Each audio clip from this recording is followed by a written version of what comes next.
Phone নম্বর চাওয়াকে কেন্দ্র করে দুই শ্রমিকের মধ্যে বচসার জেরে এক ব্যক্তির হত্যার অভিযোগ উঠল অপরজনের বিরুদ্ধে। এই ঘটনার জেরে চাঞ্চল্য ছড়ালো কালিয়াগঞ্জ ব্লকের মোস্তাফানগর অঞ্চলের সাপকালি এলাকায়। মৃত ব্যক্তির নাম প্রদীপ দেব শর্মা। তাকে হত্যা করেছে সনাতন দেব শর্মা, বাড়ি চণ্ডীপীর এলাকায়। পুলিশ রাতে সনাতন দেব শর্মাকে গ্রেপ্তার করেছে। মৃত প্রদীপ দেব শর্মার স্ত্রী তারা দেব শর্মা অভিযোগ, শনিবার রাতে সনাতন দেব শর্মা ফোন করে রাতে তার স্বামী প্রদীপ শর্মাকে ডেকে নিয়ে যায়। তারাই প্রদীপকে উদ্ধার করে কালিয়াগঞ্জ স্টেট জেনারেল হাসপাতালে নিয়ে যায়। মধ্যরাতে সনাতন বর্মন প্রদীপের বাড়িতে এসে তার স্ত্রীকে বলে, প্রদীপকে শেষ করে দিয়েছি, যা লাগবে তিনি সব দিবে তাদের। বিষয়টি জানাজানি হতেই সনাতনকে আটকে রেখে পুলিশের হাতে তুলে দেওয়া হয়। রাজমিস্ত্রির কাজের সূত্রে তাদের মধ্যে পরিচিতি। ফোন নাম্বার দিতে অস্বীকার করায় তার স্বামীকে মারধর করলে মৃত্যু হয় প্রদীপের। পরিবারের তরফ থেকে সনাতনের বিরুদ্ধে কালিয়াগঞ্জ থানায় লিখিত অভিযোগ দায়ের করা হয়েছে।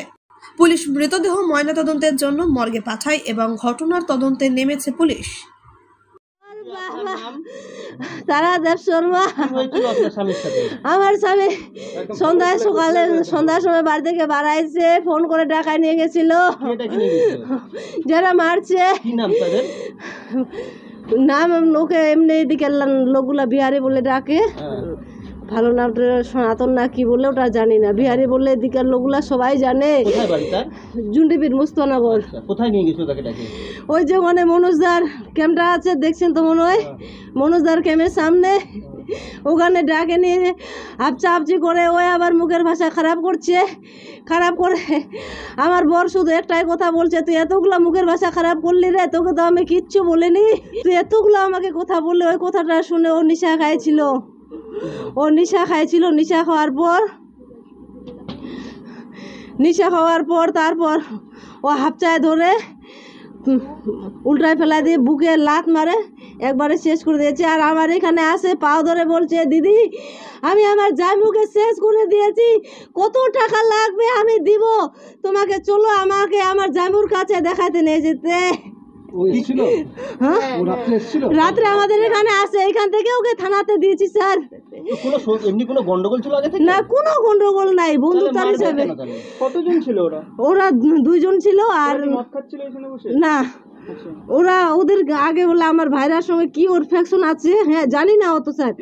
তো তখন বললো যে তোর ভাইরার নাম্বারটা দে। হ্যাঁ, তখন আমার বর বললো যে তোর কাছেই তো নাম্বারটা আছে, আমি এবার কেন দিব, তোর কাছ থেকে তুই ফোন কর ডাইরেক্ট। তো আমার বর বললো যে আমি দিব না, তোর কাছ থেকে তুই ফোন কর, তোর কাছে যেহেতু আছে, তোর কাছে যদি না থাকতো তাহলে আমি দিব, তোর কাছে যেহেতু আছে তুই নিজেই ফোন কর। তখন আমার ভাইরাকে ফোন করছি, ও ফোন রিসিভ করছে না, একবারও ফোনটা রিসিভ করেনি ও। তারপর ও তো খুব মুখের ভাষা খারাপ করছে, বিহারি নামে ছেলেটা। ও একদম যা মুখে বার হয় মদ খায়, একদম ইচ্ছা মতন গালাগালি করছে, না সহ্য করা পর্যন্ত। তারপর কি বলছিস তুই, ওই কথা শুনে এইভাবে বুকটা ধরে উল্টায় ফেলা দিয়ে বুকে লাত মারে, একেবারে শেষ করে দিয়েছে। তারপরে সনাতন এসেছিল এই বাড়ি? হ্যাঁ, আমাদের বাড়ি আসে। আমি যখন হাসপাতাল থেকে ঘুরে আসি, যখন ঘুরে আসি তখন জানি না 12টা কি 1টা বাজে। হ্যাঁ, ওকে ও আসে, আমার পা ধরছে, বলছে দিদি আমাকে ক্ষমা করে দে, দিদি আমাকে ক্ষমা করে দে। আমি জানি না যে এরকম কেসটা হবে, আমাকে আমার জানুর কাছে নিয়ে চল দিদি। আমি তার আগে চলে আসি হাসপাতাল থেকে বাড়ি। দেখেছো বিহারীকে কি আপনি আগে থেকে চিনতেন? আগে থেকে চিনিনি, ও আমাদের বাড়ি কাজ করে, আমরাও তো কাজ করে খাই, তো কাজ যেহেতু করতে হবে, কাজের সঙ্গে কাজের লোক থাকতে হবে। তো 2-4 দিন ওর সঙ্গে কাজে গেছিল, কোনো তার আগে সম্পর্ক ছিল না।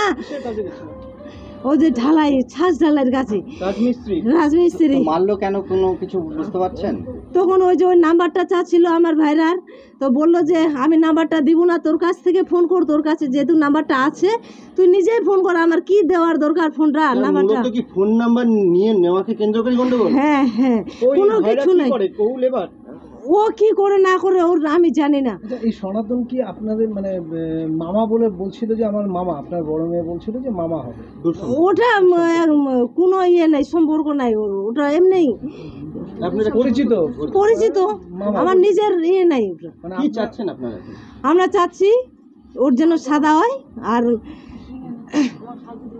হ্যাঁ ওর কাছে আমরা এখন ওখানে গেছি, আমার দাদাকে পাঠাইছি, দিদিকে পাঠাইছি, এখনও জানিনি আমি যে কি ওরা সিদ্ধান্ত করেছে। ওদের কাছ থেকে না বলা পর্যন্ত আমি শুনতে পারবো না। আপনি কি চাইছেন যে ওর শাস্তি হোক, আইনগতভাবে শাস্তি হোক? হ্যাঁ এটা আপনি চাইছেন তো? হ্যাঁ 100 বার।